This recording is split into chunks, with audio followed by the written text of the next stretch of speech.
আসসালামু আলাইকুম। Cinema city Bangla চ্যানেলে আপনাদের সবাইকে স্বাগতম। সিনেমার শুরুতে দেখা যায় প্রধান চরিত্র উবুকে। সে একটি ক্রুজ শিপে বাটলার হিসেবে কাজ করে। তার কাজ হচ্ছে জাহাজের যাত্রীদের সবকিছুর খেয়াল রাখা। উবু তার এক কলিগের সাথে ক্যান্টিনে বসে খেতে খেতে গল্প করছিল। তখনই তাদের জাহাজের ক্যাপ্টেন ক্যান্টিনে আসে। তার পিছে পিছে কিছু লোকও আসে, ক্যামেরা আর মাইক নিয়ে। আসলে এই ক্যাপ্টেন হচ্ছে পাওয়ারফুল নারীদের মধ্যে একজন। সেই জন্য তাকে নিয়ে একটি প্রোগ্রাম করা হচ্ছে, যেখানে সারাদিন সে কি করে আর তার চিন্তাভাবনা কি সেগুলো ভিডিওতে ধারণ করা হবে। ক্যাপ্টেন ক্যান্টিনে বসে ইন্টারভিউ দিচ্ছিল। তখনই আরেকজন বাটলার উবুকে ডাকতে ডাকতেই দৌড়ে আসে। কোনো এক যাত্রীর একটা ঝামেলা হয়েছে, তাই সে ডাকতে এসেছে। উবু রেডি হয়ে বাইরে আসে। সে জাহাজের পুল সাইডে চলে আসে। সেখানে অনেক যাত্রীরা এনজয় করছে। তো এখানে এক যাত্রীর সমস্যা হয়েছে। সে তার মোবাইলে নেটওয়ার্ক পাচ্ছে না। উবু তার কাছে ক্ষমা চায়, কিন্তু লোকটা বলে হাঁটু গেড়ে ক্ষমা চাও। উবু সেটাই করে। এই বদমাশ লোকটা তার পিঠের ওপর পা দিয়ে বলে, এই তো এখন নেটওয়ার্ক পাচ্ছি। এরপরেই দেখা যায় উবু তার জামা কাপড় আয়রন করছে। তখন তার কলিগ বলে, তুমি কিভাবে এসব সহ্য করো? তোমার কি সেলফ রেসপেক্ট নাই? তখনই ক্যাপ্টেন আসে। সে বলে, উবুর এসব লাগে না। জাহাজের পরিবেশ ঠিক রাখতে সবকিছু মেনে নিতে হয়। আর উবুকে বলে, এভাবেই কাজ করে যাও। আসলে উবু তাকেও মনে করে যাত্রীরা সবসময় ঠিক। তাদের সব কথা মেনে নিয়ে সবসময় ক্ষমা চাইতে হবে। তাদের সাথে বেয়াদবি করা যাবে না। এটাই নীতি। এরপরেই দেখা যায় উবু আবার তার কাজে লেগে গেছে। যাত্রীদের বিভিন্ন কাজে সাহায্য করছে। এই সময় একটা বাচ্চা ছেলে যার নাম কানাতো, সে তাকে খেয়াল করছিল। তখনই একটি ছোট মেয়ে কানাতোকে ডেকে নিয়ে যায়। এদিকে নতুন এক যাত্রী এসেছে, যে একজন ম্যাজিশিয়ান। তার নাম হচ্ছে এডওয়ার্ড। তার কাঁধে থাকা কাকাতুয়াটা বলে, আমি কিন্তু আসল পাখি। এরপরেই দেখা যায় বাটলারদের হেড তাদের একটি পরিবারকে চিনিয়ে দিচ্ছে, আর বলে এই ছোট্ট মেয়েটা রেনা কুরুমা। সে এই ফ্যামিলির সবচেয়ে ছোট সদস্য। একজন বাটলার জিজ্ঞেস করে, এরা কারা? হেড বলে, এরা এক অভিজাত ফ্যামিলি, যারা কুরুমা ফ্যামিলি নামে পরিচিত। তারা খাওয়া দাওয়া করছে। এই ফ্যামিলির প্রধান হচ্ছে সই কুরুমা, মেডিকেল কর্পোরেশনের চেয়ারম্যান, বলতে গেলে মেডিকেল ওয়ার্ডের গডফাদার। তার ছেলে আর ছেলের বউ কুরুমা হসপিটালের ডিরেক্টর। বাটলারদের বলে দেওয়া হয় তারা যেন এই ফ্যামিলির সবার খুব ভালোভাবে খেয়াল রাখে। এরপরে এডওয়ার্ড সেখানে আসে। সে ম্যাজিক দেখাতে শুরু করে। উবু তাকাও দাঁড়িয়ে দাঁড়িয়ে দেখছিল। সে এক মহিলাকে একটি কার্ড চুজ করতে বলে। তারপর সবগুলো কার্ডকে একটি গ্লাসের মধ্যে রাখে। তারপর তার হাতের লাঠিটা কার্ডগুলোর ওপরে ধরে। তারপর লাঠিতে থাকা ইলেকট্রিক ভোল্টেজের সাহায্যে চুজ করা কার্ডটা বের করে আনে। সবাই খুবই ইমপ্রেস হয়ে হাততালি দেয়। এর পরের দৃশ্যে দেখা যায় উবু বাইরে দাঁড়িয়ে দাঁড়িয়ে মোবাইল চেক করছিল। তখনই কানাতো তার কাছে আসে। উবু তাকে বলে, কি লাগবে আপনার স্যার? কানাতো বলে, আপনি তো আমার থেকে অনেক বড়। আমার সাথে এত ফর্মালি কথা কেন বলছেন? আর আমার মা হাউসকিপার, সে কুরুমা ফ্যামিলির হয়ে কাজ করে। আর সেই ফ্যামিলির মেয়েকেই দেখাশোনা করার জন্যই আমাকে নিয়ে এসেছে। আমাকে স্যার বলার দরকার নাই। উবু বলে, জাহাজে যারা আসে সবাই ইম্পর্টেন্ট, সবারই খেয়াল রাখতে হবে। কানাতো বলে, কিন্তু আপনার আশেপাশে সবাই স্বার্থপর। আপনি রিল্যাক্স হয়ে আমার সাথে কথা বলেন। তখন অপু বলে, ঠিক আছে, আমার আশেপাশে সবাই স্বার্থপর হলেও আমার জীবনে একজন আছে যে স্বার্থপর না। তারপর কানাতোকে তার গার্লফ্রেন্ডের ছবি দেখায়, আর বলে আগামীকাল ও জাহাজে উঠবে, আর এই ট্রিপটা শেষ হলেই আমরা বিয়ে করব। তারপর হাসতে হাসতে বলে, অনেক কিছু বলে ফেললাম তোমাকে। কানাতো বলে, এই জাহাজটা পানির নিচে চলে গেলেই সবচেয়ে ভালো হবে। তারপর চলে যায়। এইটুকু ছেলেটা এখনই বুঝে গেছে সমাজ গরিব মানুষদের কোন চোখে দেখে। এরপরে দেখা যায় কুরমা ফ্যামিলিকে। রেনা আর কানাতো দাবা খেলছে। এদিকে শোয়ে কুরমা আর তার ছেলে আলোচনা করছে। তার ছেলে বলছে, সারা জীবন আমি আপনার কথা শুনেছি, তাইলে আপনার উইলে কেন আমি নেই? আপনার সম্পত্তি কেন পাবো না?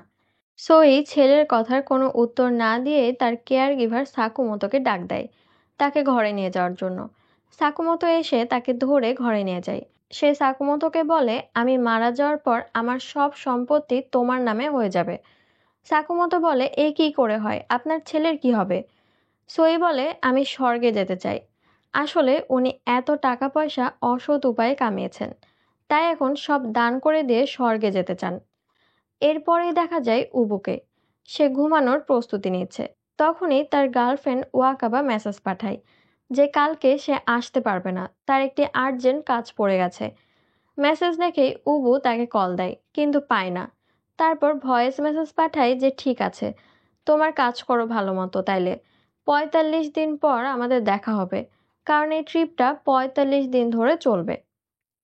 পরদিন জাহাজ একটি বন্দরে দাঁড়িয়ে আছে। এখান থেকে অনেক যাত্রী উঠবে, আর উবুর গার্লফ্রেন্ডেরও এখান থেকেই ওঠার কথা ছিল। এই সময় দেখা যায় একটি মেয়ে প্রাণপণে দৌড়াচ্ছে জাহাজে ওঠার জন্য। মেয়েটির নাম শিজুরো। সে জাহাজে উঠেই উবুর সামনে পড়ে যায়। উবু তাকে বলে, ম্যাডাম, আপনাকে চেক ইন করতে হবে। কিন্তু শিজুরো বলে, আমি যাত্রী না। তারপর অন্যদিকে হাঁটা দেয়। উবু তার পিছে পিছে যায়।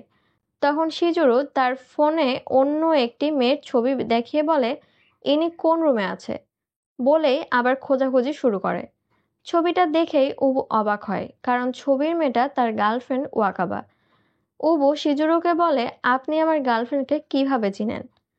শিজুরো বলে, আপনি কি উবু, ওয়াকাবার বয়ফ্রেন্ড? সে কোন রুমে আছে? উবু বলে, সে তো কাজের জন্য আসতে পারেনি। শিজুরো বলে, তাইলে আমি চলে যাচ্ছি, নামবো। তারপরে আবার দৌড় দেয়। উবু তাকে আটকানোর চেষ্টা করে। তখনই শিজুরো বলে, আপনার গার্লফ্রেন্ড কেন আসেনি জানেন? কারণ সে এখন অন্য এক ছেলের সাথে আছে। উবু বলে, আপনার কাছে কি প্রমাণ আছে? শিজু বলে, ওয়াকাবা যার সাথে অ্যাফেয়ার করছে সে আমারই বয়ফ্রেন্ড। আমাদের দুইজনের সাথেই চিট করা হচ্ছে। আমাদেরকে ওদের থামানো উচিত, বলে আবার দৌড় দেয়। শিজুরো গেট খুলে বের হয়ে দেখে সে বারান্দায়, আর জাহাজ অলরেডি ছেড়ে দিয়েছে। সে আর নামতে পারবে না। এর পরের দৃশ্যে দেখা যায় জাহাজের যাত্রীরা পার্টি করছে। এডওয়ার্ড আবার তার ইলেকট্রিক লাঠি দিয়ে জাদু দেখাচ্ছে। এই সময়ে শিজুরু উবুকে ডেকে পাঠায়। সে জিজ্ঞেস করে, আপনার গার্লফ্রেন্ডের সাথে কি কথা হয়েছে? উবু বলে, আমার পার্সোনাল ব্যাপার নিয়ে আপনার সাথে কথা বলতে চায় না।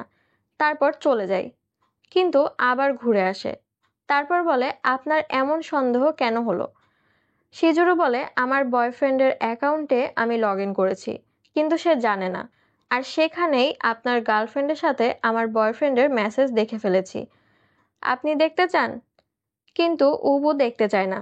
তারপরে কৌতূহলবশত দেখতে চায়, আর দেখে তার গার্লফ্রেন্ড আর সাথে অন্য ছেলেটার প্রেম আলাপ। এটাও জানতে পারে তারা দেখা করতে চায়, ট্রিপে যেতে চাচ্ছে। তারা এটাও জানে একে অপরের পার্টনার আছে, অর্থাৎ তারা সব জেনেই চিট করছে। তারপরও উবুর বিশ্বাস হতে চায় না। সে রুম থেকে বের হয়ে হতাশায় চিৎকার করে। ঘর থেকে চিৎকার শুনে শিজুরু চমকে যায়। এরপরে আবার উবু ফিরে আসে। তারপর বলে, ৪২ দিনের আগে আমরা জাপান ফিরে যেতে পারবো না কোনোভাবেই। শিজুরু বলে, তাইলে আমরা যেতে যেতে দেখবো তারা বিয়ে করে ফেলেছে। তারপর রুম থেকে বের হয়ে যায়। উবুও তার পিছে পিছে যায়। শিজুরু বলে, সে ক্যাপ্টেনের সাথে কথা বলবে যেন কোনোভাবে জাহাজ থামানো যায় কিনা দেখবে। সে ক্যাপ্টেনকে খুঁজতে থাকে। তখনই হরি নামে একটি মেয়ে উবুকে ডাক দেয়। সে এসে জিজ্ঞেস করে, কি হয়েছে? হরি বলে, আমাদেরকে কেন যাত্রার সাথে বসিয়ে দেওয়া হয়েছে? আমরা আলাদা টেবিলে বসতে চাই। তখন টেবিলে বসা আরেক কাপল বলে, আমরা আগে এসেছি, আপনারা যান। তাদের মধ্যে নিজেদের সোশ্যাল স্ট্যাটাস নিয়ে তর্কাতর্কি বেঁধে যায়। উবু তাদেরকে সরি বলতে থাকে, কিন্তু তারা বলে, ক্যাপ্টেনকে ডেকে আনো, তার সাথেই আমরা কথা বলবো। তখন শিজুরু রেগে গিয়ে বলে, আপনারা জানেন কারা সবচেয়ে বড় ইডিয়েট? যারা নিজেদেরকে অন্যদের থেকে বড় মনে করে। তারপর উবুকে টেনে নিয়ে চলে যায়। এরপরেই দেখা যায় সহি কুরুমা আর তার ছেলের বউ আয়না কথা বলছে।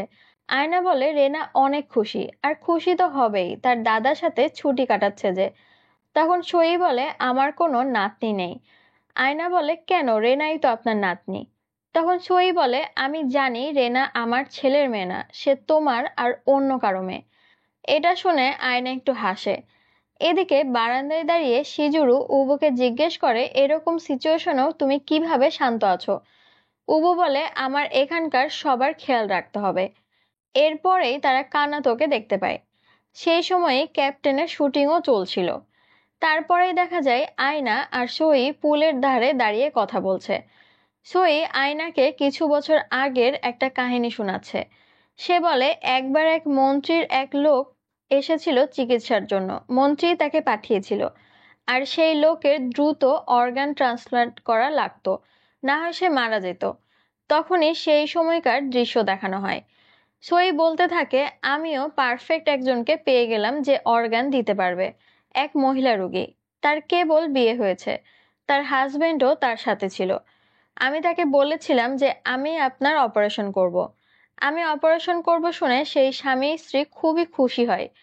পরদিন তারা আমাকে আপেল দেয়, যেটা তাদের গাছের ছিল। এরপর অপারেশন সফল হয়। তবে মহিলা, না, যে লোকটার অর্গান লাগতো তার অপারেশন সফল হয়। কারণ অপারেশনের সময় মহিলাটির অর্গান নিয়েই আমি লোকটার বডিতে ট্রান্সপ্লান্ট করেছিলাম। মহিলাটি মারা যায়। তার স্বামী জানতেও পারেনি তার বউয়ের বডি থেকে অর্গান চুরি করা হয়েছে। দৃশ্য ফিরে আসে বর্তমানে। সই বলে, পরকালে তো আর টাকা নিয়ে যেতে পারবো না, এই জন্যই সেগুলো আমি দান করে দিচ্ছি। সাকুমোতো অনেক ভালো একজন মানুষ। তারপর আয়নাকে বলে, তোমার মেয়েকে নিয়ে আমাদের পরিবার থেকে চলে যাও। আয়না তখন বুড়ো সইকে ধাক্কা দিয়ে পুলে ফেলে দেয়, আর একটা লাঠি ধরিয়ে তাকে বাঁচানোর অভিনয় করে, কিন্তু সেই লাঠি দিয়েই সইকে বারবার বাড়ি দিয়ে ফেলে দেয়। এদিকে দেখা যায় উবু আর শিজুরু কানাতোকে নিয়ে লিফটে করে ছাদে যাচ্ছে। তখনই সেই টেবিলে বসা ঝগড়ুটে দুই কাপলও লিফটে উঠে আসে। তারা সবাই পুল সাইডে চলে আসে ছবি তুলে। উবু এদিক ওদিক হাঁটাহাঁটি করে, তখনই তারা একটা চিৎকার শুনতে পায়, আর লাইটও চলে যায়। তারা সবাই বুঝতে পারে না কি হলো। তারপরেই আবার লাইট জ্বলে ওঠে। তখন তারা একজনকে দৌড়ে যেতে দেখে। তারপরে দেখে সহি পুলের মধ্যে ধপ করে পড়ে গেল। সবাই ভয় পেয়ে যায়। উবু দৌড়ে ক্যাপ্টেনের কাছে যায়। বাকিরাও পালিয়ে যায়। এরপরে শহীদ ছেলে আর ছেলের বউ এসে পুল থেকে তার ডেড বডিটা তুলে চেক করে। শহীদ ছেলে বলে মরে গেছে, কিন্তু এখনই কেন মরলো? মরার খবর পেলেই তো উকিল এসে উইল পড়ে শোনাবে, আর সম্পত্তি আমাদের হাতছাড়া হয়ে যাবে। এদিকে উবু ক্যাপ্টেনের কাছে পৌঁছে যায়, তাকে ডেড বডির কথা জানায়। ক্যাপ্টেন সহ বাকিরা দৌড়ে আসে, কিন্তু এসে দেখে ডেড বডি নাই। উবু বলে, আমি সত্যি দেখেছি, আর আরো 7 জন দেখেছে। ক্যাপ্টেন বাকিদের ডেকে পাঠায় জিজ্ঞাসাবাদের জন্য, কিন্তু তারা সবাই বলে তারা এমন কিছুই দেখেনি। এমনকি শিজুরও পর্যন্ত বলে সে কিছু দেখেনি। উবু সবার মিথ্যা বলা দেখে অবাক হয়ে যায়। এদিকে শহীদ ছেলে আর আয়না ডেড বডি তাদের রুমে নিয়ে এসেছে। তারা বডির গা মুছে পানি শুকাচ্ছে, আর এসি সবচেয়ে লোতে দিয়ে দিয়ে যেন বডি নষ্ট না হয়। তারা এখনই জানাতে চায় না যে তাদের বাবা মারা গেছে। তখনই ভাইস ক্যাপ্টেন তাদের রুমে আসে সহির খোঁজ নিতে। আয়না দরজা ছেড়ে দাঁড়ায়। ভাইস ক্যাপ্টেন দেখে সহি তার ছেলের সাথে ড্রিঙ্ক করতে করতে গল্প করছে। সেভাবে সব ঠিকই আছে, তাই বিদায় নিয়ে চলে যায়। এর পরের দৃশ্যে দেখা যায় ভুয়া খবর দেওয়ার জন্য উবুকে কয়দিনের জন্য ক্যাপ্টেন সাসপেন্ড করে। উবু লিফটে উঠে চলে যাচ্ছিল, তখনই শিজুরু দৌড়ে আসে। লিফটে উঠে শিজুরু বলে, আমি মার্ডার হওয়া দেখেছি, এমনকি বাকিরাও দেখেছে। আমি কিছু বলিনি কারণ কানাতো শকে চলে গেছিল। এরপর তারা আবার ছাদে চলে আসে। উবু বলে, বাকিরা কিছু বলল না কেন? শিজুরু বলে, তারা সবাই নিজেদের আনন্দটাকে বেছে নিয়েছে। অন্যের মৃত্যুতে তারা নিজেদের সময়টা নষ্ট করতে চায় না, আর তারা চায় না এই মার্ডারের জন্য ট্রিপটা ক্যান্সেল হোক।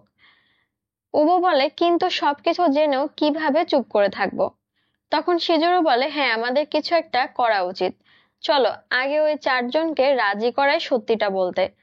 তখনই উবু বলে, 1 মিনিট, তুমি এগুলো কেন করতে চাচ্ছ? সত্যি বের করার জন্য, নাকি চাচ্ছ ট্রিপটা ক্যান্সেল হোক আর তুমি তোমার বয়ফ্রেন্ডের কাছে যাবে? উবু মুখ দেখে বুঝতে পারে শিজুরু চাই ট্রিপটা ক্যান্সেল হোক। উবু রেগে যায়। তখনই শিজুরু তার বয়ফ্রেন্ডের অ্যাকাউন্টটা আবার দেখায়, আর বলে, দেখো, তোমার গার্লফ্রেন্ড আর আমার বয়ফ্রেন্ড একসাথে ঘুরে বেড়াচ্ছে, ছবিও তুলছে। এটা দেখে উবু হাসতে থাকে, আর বলে, তাইলে আসলে আমার সাথে চিট করা হয়েছে। তারপর হাসতে হাসতে পুলের মধ্যে পড়ে যায়। তাকে দেখে শিজুরু পুলে ঝাঁপ দেয়। দুইজনেই হাসতে থাকে। পুলের মধ্যে ভাসতে ভাসতে তারা কিছুক্ষণ গল্প করে, আর সিদ্ধান্ত নেয় ওই 4 জনকে সত্য বলাতে রাজি করাবে। তারপর তারা জাপান ফিরে যাবে আর তাদের পার্টনারকে হাতে নাতে ধরবে। এর পরের দৃশ্যে দেখা যায় পরদিন উবু আর শিজুরু ওই চারজনকে খুঁজতে বের হয়েছে। উবু যেহেতু সাসপেন্ডেড তাই সে ফিটফাট হয়ে বের হয়েছে। শিজুরু তার চশমাটাও খুলে নেয়। তার কলিগও তাকে চিনতে পারে না। এদিকে তারা ওই চারজনের একজনকে দেখতে পায়। উবু তার পিছে পিছে যায়, কিন্তু সেই ছেলেই পিছ থেকে উবুকে আক্রমণ করে আর বলে, আমার পিছা করছো কেন, কোন গ্যাংয়ের তুমি? তারপরেই তাকে উল্টে ফেলে দেয়। শিজুরু সেখানে চলে আসে। ছেলেটা ওদের চিনতে পারে, তারপর তাদেরকে নিজেদের রুমে নিয়ে আসে। এই ছেলেটার নাম রিয়োকো, আর তার সাথের মেয়েটার নাম হচ্ছে শিওরি। শিওরি বলে, আমার বাবা একজন মাফিয়া, আর রিয়োকো আমার বাবার গ্যাং এর মেম্বার ছিল, কিন্তু বাবা আমাদের বিয়ে মেনে নিত না, তাই আমরা গ্যাং এর টাকা চুরি করে পালিয়ে এসেছি। সব শুনে শিজুরু বলে, এই জন্যই আপনারা জাপান ফিরে যেতে চান না, আর তাই মার্ডার নিয়ে মিথ্যা কথা বলেছেন। কিন্তু আপনারা পুলিশকে কেন বলছেন না? তখন রিয়োকো রেগে যায় আর শিজুরোকে চাকু দিয়ে মারতে যায় আর বলে, কোনো কথা ফাঁস করলে তোমাকে আমি শেষ করে দেব। উবু অনেক কষ্টে তাকে আটকায় আর বলে, কোনো কথাই ফাঁস হবে না। বাটলার হিসেবে আমার দায়িত্ব যাত্রীদের ব্যক্তিগত বিষয় ফাঁস না করা। এরপরেই দেখা যায় এবার বাকি দুইজনের সাথে কথা বলার জন্য তাদের উপর নজর রাখছে উবু আর শিজুরো। সেই কাপড়টা বসে বসে গল্প করছে আর তাদের কথা কান পেতে শুনছে উবু আর শিজুরো। তখনই তারা জানতে পারে মেয়েটির নাম হচ্ছে হরি, আর সে ফিল্ম ডিরেক্টর। তারা দুইজনাই মেয়েটির নাম লিখে সার্চ দেয়। সে আসলে বড় একজন ডিরেক্টর, আর তার বিয়ের ছবিও দেখা যায়। ছবি দেখে বোঝা যায় হরির সাথে ছেলেটা তার হাজবেন্ড না, অর্থাৎ এরা পরকিয়া করছে। তখন শিজুরু বলে, আমিও এই মহিলার এক মুভিতে ছোট্ট রোলে অভিনয় করেছিলাম। তার পরের দৃশ্যে দেখা যায় উবুয়া শিজুরু হরির সাথে দেখা করতে এসেছে। শিজুরু জানায় সে তার মুভিতে অভিনয় করেছে। হরি শুনে খুশি হয়, তারপর জিজ্ঞেস করে, তোমরা কেন এসেছো? তখন উবু বলে, আমাকে মাফ করবেন, কিন্তু আপনারা কি পরকীয়া করছেন? আপনাদের সম্পর্ক যেন বাইরে না আসে, এই জন্যই আপনারা মার্ডার কেসের সাথে জড়াতে চান না, তাই তো? তখন হরি বলে, হ্যাঁ, একজন মারা যাওয়ায় কেন ট্রিপ ক্যান্সেল হবে? আমি কোনো ঝামেলায় জড়াতে চাই না। তারপরে শিজুরু আর উবুকে বকাঝকা দিয়ে চলে যেতে বলে। শিজুরু তার রুমে ফিরে আসে। উবু তার ড্রেস বদলে ইউনিফর্ম পরে নেয়। তখনই তারা আবার শিজুরুর বয়ফ্রেন্ডের মেসেজ চেক করে। দেখে তারা ওদেরকে নিয়েই কথা বলেছে। তারা বলেছে তাদের পার্টনাররা অনেক বোরিং, অর্থাৎ শিজুরু আর উবু অনেক বোরিং মানুষ। এটা দেখে তারা খুব কষ্ট পায়।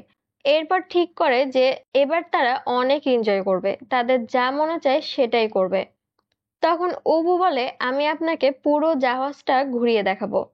শিজুরু বলে, তাইলে একদম পারফেক্ট রেডি হয়ে আমরা ঘুরতে বের হব। এরপর দুইজনেই সুন্দর জামা কাপড় পরে সেজেগুজে এনজয় করতে বের হয়। অনেক ঘোরাঘুরি করে, খাওয়া দাওয়া করে। তখনই এডওয়ার্ড তাদের কাছে আসে ম্যাজিক দেখাতে, কিন্তু দেখে তার ইলেকট্রিক লাঠিটা কাজ করছে না। সে ঠিক মতো ম্যাজিক দেখাতে পারে না। তখন সে বিদায় নিয়ে চলে যায়। উবু আর শিজুরু আরো কিছুক্ষণ গল্প করে। শিজুরু ঘুমিয়েই পড়েছে। একটু পর জাগা পেয়ে দেখে উবুও ঘুমিয়ে পড়েছে। কিছুক্ষণ পর তারা আবার বাইরে বেরিয়ে আসে। শিজুরু উবুকে ধন্যবাদ দেয় আর বলে অনেক ভালো সময় কেটেছে। তখনই দেখে কানাতো বাইরে এসেছে। এর পরের দৃশ্যে দেখা যায় হিকো আর তার বউ ঠান্ডায় কাহিল হয়ে গেছে, আর একদিন পরে ঘোষণা করে দিবে যে সহি মারা গেছে। এর মধ্যেই তারা উইলটা বদলানোর কাজ করছে। তখনই সাকুমতো আসে আর জোর করে ভেতরে ঢুকে পড়ে। সহিকে এভাবে শুয়ে থাকতে দেখে সে অবাক হয়। হিকো বলে, বাবা বেঁচে আছে, কেবলই ব্রেকফাস্ট করে শুয়েছে। কিন্তু সাকুমতো বুঝতে পারে সহি মারা গেছে। সে এক দৌড়ে বাইরে বেরিয়ে আসে, কিন্তু হিকো তাকে ধরে ফেলে আর বলে, তুমি ভুল দেখেছো। এদিকে কানাতো আর উবু কথা বলছিল। তখনই সিঁড়ি দিয়ে কারো পড়ার আওয়াজ পাওয়া যায়। দৌড়ে গিয়ে দেখে সাকুমতো পড়ে গেছে। হিকোই তাকে ফেলে দিয়েছে। কানাতো তার মায়ের অবস্থা দেখে শকড হয়ে যায়। ক্যাপ্টেনকে খবর দেওয়া হয়। এদিকে সাকুমোতোকে হসপিটালে পাঠানোর ব্যবস্থা করা হচ্ছে, কিন্তু কানাতোকে তার সাথে যেতে দেওয়া হবে না, কারণ তাকে রেনার সাথে থাকতে হবে। কানাতো রেনার রুমে ফিরে আসে। আয়না বলে, রেনা অনেক বোর ফিল করছে, তার কাছে যাও। কিন্তু সে ভেতরে ঢুকে দেখে রেনা ঘুমিয়ে পড়েছে।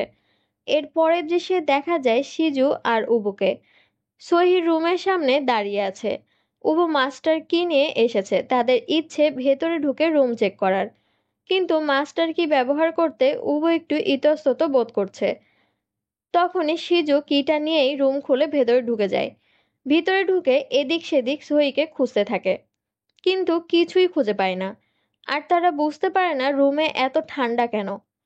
তারপর তারা আরেকটি রুমে ঢোকে, কিন্তু সেখানেও কিছু নেই। ডেড বডি তারা খুঁজে পাচ্ছে না। তারপর দুইজন মিলে ভাবতে থাকে কি করবে। তখনই খেয়াল করে রোদের জন্য তাদের ছায়া পড়ছে। শিজুরুর মাথায় একটা বুদ্ধি আসে।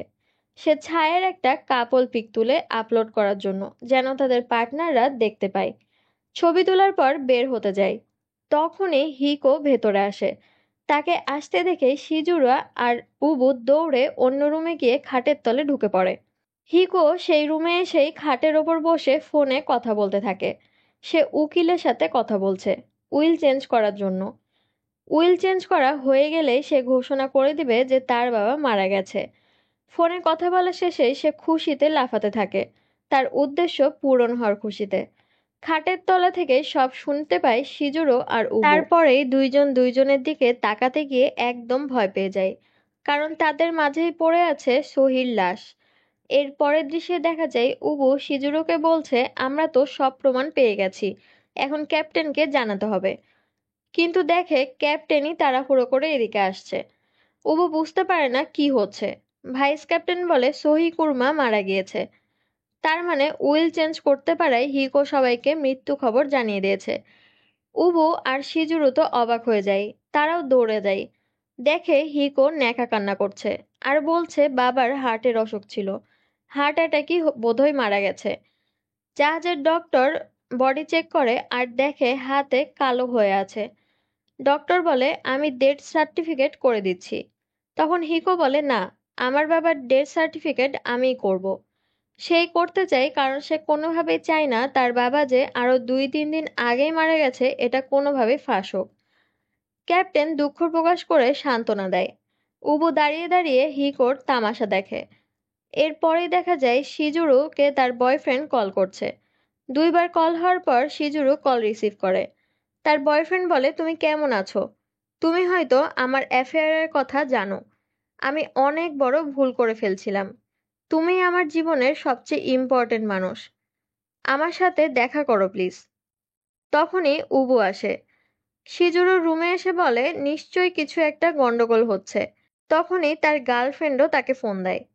এদিকে সহি কুরমার বডি ট্রান্সফার করার প্রস্তুতি চলছে। তার বডি জাপানে পাঠানো হবে, কিন্তু হিকো তার পরিবার নিয়ে জাহাজেই থাকবে। উবু বুঝতে পারে না পরিবারের একজন মারা যাওয়ার পরও বাকিরা কিভাবে ছুটি কাটায়। এরপরেই দেখা যায় সে আবার শিজুরুর রুমে এসেছে। শিজুরু রেডি হয়ে ব্যাগ গুছাচ্ছে। সে জিজ্ঞেস করে হংকং এ পৌঁছাতে কতক্ষণ লাগবে। উবু বলে দুপুর হবে। উবু তাকে আটকানোর চেষ্টা করে, কিন্তু শিজুরু বলে আমি হংকং এ নেমেই জাপান যাব আর আমার বয়ফ্রেন্ডের সাথে দেখা করব। উবু রেগে গিয়ে বলে সে আরেকজন মেয়ের সাথে ট্রিপে যাওয়ার প্ল্যান করছিল। শিজুরু বলে হ্যাঁ করছিল, কিন্তু যায়নি তো, দুইটা সেম না। উবু বলে দুইটাই সেম। চিট করতে যাচ্ছিল মানে চিটই করেছে। শিজুরু এইসব কথা শুনতে চায় না। তখন উবু বলে তুমি কি আমার জন্য থাকতে পারো না? অতীত ভুলে গিয়ে কি আমার জন্য এখানে থাকা যায় না? শিজুরু বলছে কি বলছো তুমি? তোমাকেও তো তোমার গার্লফ্রেন্ড ফোন দিয়েছে, তুমি কি তার কাছে ফিরে যাবে না? উবু বলে না, কখনোই না, আর কখনোই সম্ভব না। শিজুরু কাঁদতে শুরু করে আর উবুকে চলে যেতে বলে। উবু চলে যায়। সে আসলে এখন শিজুরুকে পছন্দ করে, তাই তাকে আটকাতে চাচ্ছিল। কিছুক্ষণের মধ্যেই জাহাজ হংকং এ পৌঁছে যায়। এরপরেই দেখা যায় সহি কুরমার লাশ নিয়ে যাওয়া হয়। শিজুরু রেডি হয়ে যায় নামার জন্য। তখনই উবু মাইকে যাত্রীদের উদ্দেশ্যে মেসেজ দিচ্ছিল, সবাইকে ভালো মতো যাওয়ার জন্য বিদায় জানাই আর আবারও তাদের সাথে ট্রিপে যাওয়ার জন্য নিমন্ত্রণ জানাই। তারপরেই বলে একদিন হয়তো আমাদের আবার দেখা হবে। আমি কোনোদিনও তোমাকে ভুলবো না। আমরা একসাথে অনেক ভালো সময় কাটিয়েছি। এই কথাগুলো সে বলছিল শিজুরুর উদ্দেশ্যে। শিজুরু কথাগুলো শুনে চুপচাপ দাঁড়িয়ে থাকে। জাহাজ হংকংয়ের বন্দর ছেড়ে আবার যাত্রা শুরু করে। যাত্রীরা আবার আনন্দময় সময় কাটাতে শুরু করে। কিন্তু উবুর মন খুবই খারাপ। সে মন খারাপ করে হাঁটতে থাকে। তখনই তার কাছে সিজুরু এসে দাঁড়ায়। তাকে দেখে উবু একদম অবাক হয়ে যায়। সে ভেবেছিল সিজুরু জাহাজ থেকে নেমে গেছে। সিজুরু বলে, আমি একটা জিনিস ভুলে গেছিলাম, আর কেবলই সেটা খুঁজে পেলাম। তারপর দৌড়ে এসে উবুকে জড়িয়ে ধরে।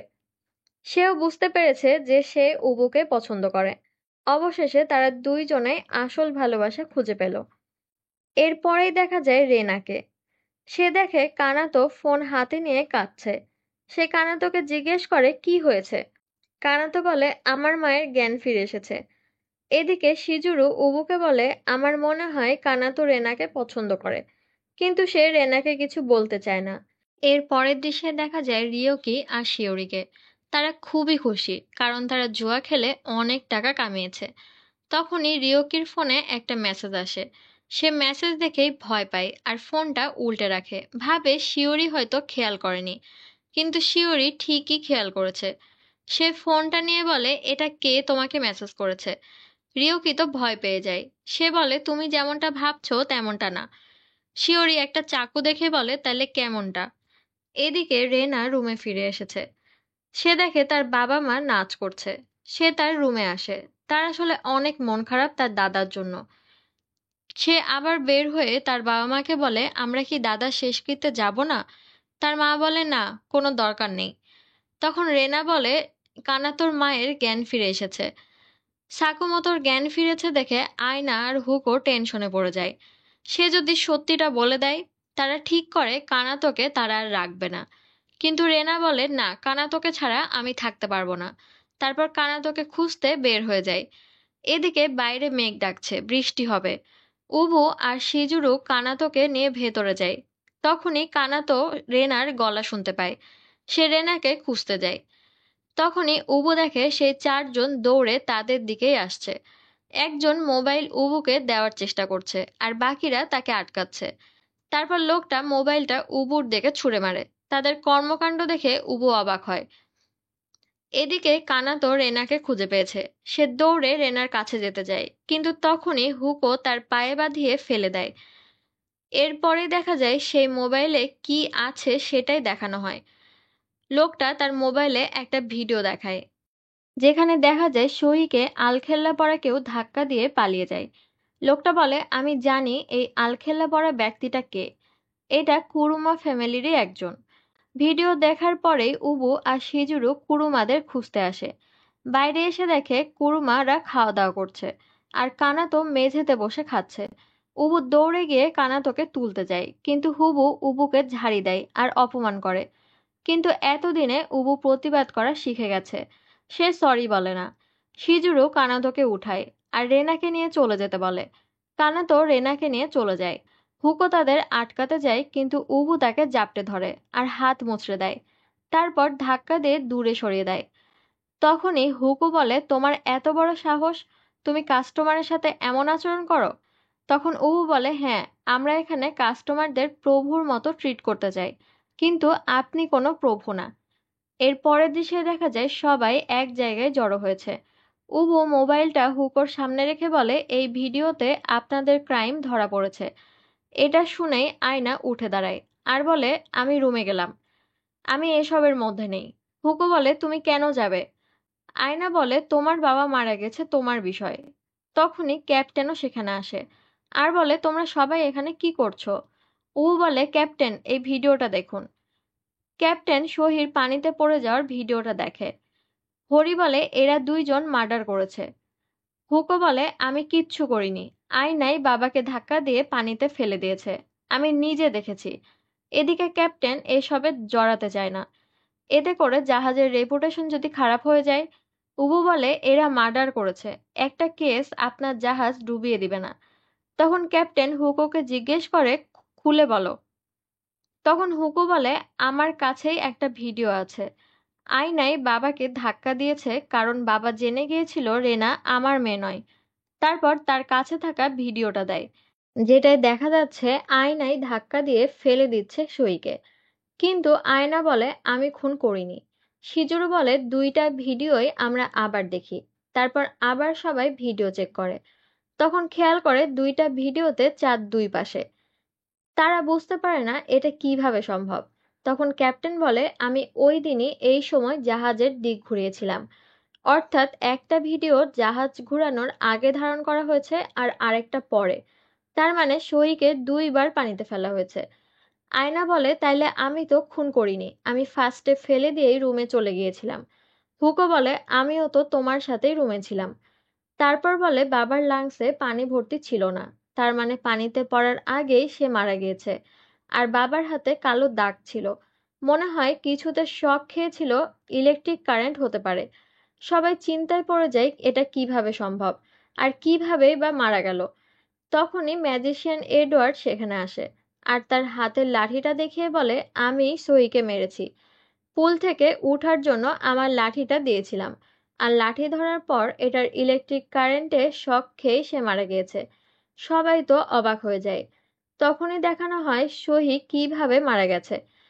সহি এডওয়ার্ডের লাঠিটা ধরে পানি থেকে উঠে আসে, আর বলে, আমি জানি না আমি তোমার ঋণ কিভাবে শোধ করব। তখন এডওয়ার্ড বলে, এই তো এভাবে শোধ করবে। তারপরেই তার লাঠির কারেন্ট চালু করে দেয়, আর শক খেয়ে সহি মারা যায়। আসলে এই ম্যাজিশিয়ান হচ্ছে সেই মহিলা রোগীর হাজবেন্ড, যার অর্গান চুরি করে মেরে ফেলেছিল সহি। সে ভেবেছিল কেউ কোনোদিন তার কর্মকাণ্ডের কথা জানবে না, কিন্তু এডওয়ার্ড তার স্ত্রীর সাথে হওয়া অন্যায়ের ব্যাপারে জেনে গিয়েছিল, আর তারই প্রতিশোধ নিয়েছে সে। এরপর জাহাজের প্রটোকল অনুযায়ী এডওয়ার্ডকে একটা রুমে বন্দি করা হয়। অবশেষে খুনের রহস্যের সমাধান হলো। কিন্তু খুনি কি আসলেও দোষী? এরপরেই দেখা যায় উবু আর শিজুরু একসাথে বসে গল্প করছে। তারা অফিসিয়ালি রিলেশনে যায়, আর ভবিষ্যতের প্ল্যানও করে। আর বাকি ট্রিপটা তারা আনন্দেই কাটাবে।